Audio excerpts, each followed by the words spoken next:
આજે આપણે વાત કરશું ભાજપના જે મંત્રી બચુભાઈના બંને દીકરાઓ દ્વારા મનરેગાની અંદર જે 71 કરોડથી પણ પ્લસનું જે કૌભાંડ આચરવામાં આવ્યું છે એમના વિશેની. ખાસ કરીને તો આ ભાજપ જે છે એ એક ભ્રષ્ટાચારનો ભાગ જ ગણી શકાય, કારણ કે અત્યારે આ સરકારની અંદર ભ્રષ્ટાચાર ચરમસીમા ઉપર પહોંચેલો છે. ત્યારે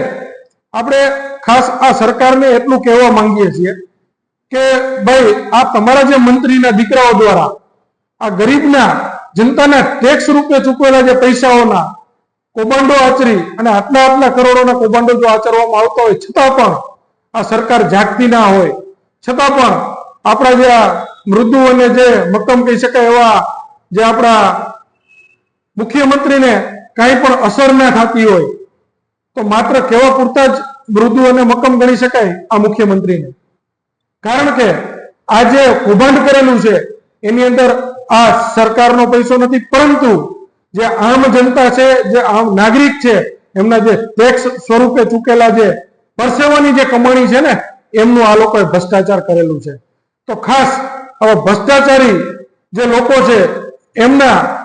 જે માવતર મંત્રી સ્વરૂપે અત્યારે ભાજપ સરકારની અંદર ગુજરાતના મંત્રી તરીકે બેઠા હોય તો એમને ત્વરિત ધોરણે અમારી એવી અરજ અને માંગણી છે કે આમનું મંત્રી પદ ત્વરિત ધોરણે હટાવવું જોઈએ અને આમને પક્ષના અંદરથી હોદ્દા ઉપરથી સસ્પેન્ડ કરવા જોઈએ. કારણ કે તમે જુઓ સરકાર કેવી રીતે ચલાવી, જો તમારે જોવું હોય તો તમે જોઈ શકો છો પંજાબની અંદર જે માન સાહેબ દ્વારા, પંજાબના જે સીએમ માન સાહેબ દ્વારા ત્યાંના જે રનિંગ ધારાસભ્ય ક્યાંક ને ક્યાંક ભ્રષ્ટાચારની અંદર સંડોવણીની થોડીક પણ બદબુ આવી અને સરકારે પોતે એમની અંદર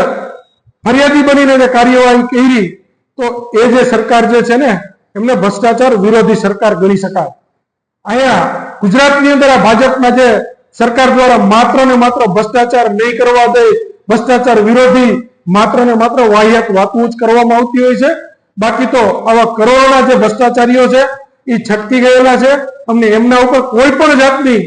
કાયદાની પકડથી દૂર રહે અને કોઈ પણ જાતની માત્ર ને માત્ર ખાલી વાહવાહી કરવા સિવાય આ સરકાર બીજું કોઈ વસ્તુ અત્યાર સુધી કરી શકી નથી.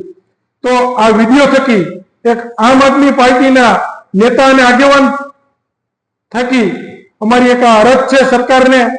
કે આ જે બચુભાઈ છે એમનું મંત્રી પદ ત્વરિત ધોરણે રદ કરવામાં આવે અને એમને પક્ષમાંથી સસ્પેન્ડ કરવામાં આવે, જેથી કરી આવનારા સમયની અંદર આવા લેભાગુ તત્વો દ્વારા જે નાના માણસોના અને ગરીબોના ટેક્સ રૂપે ચૂકેલા જે પૈસા છે એની અંદર ભ્રષ્ટાચાર કરતા 100 વખત વિચાર કરે. બસ આટલું કહીને વિરમું છું. જય હિન્દ, જય ભારત.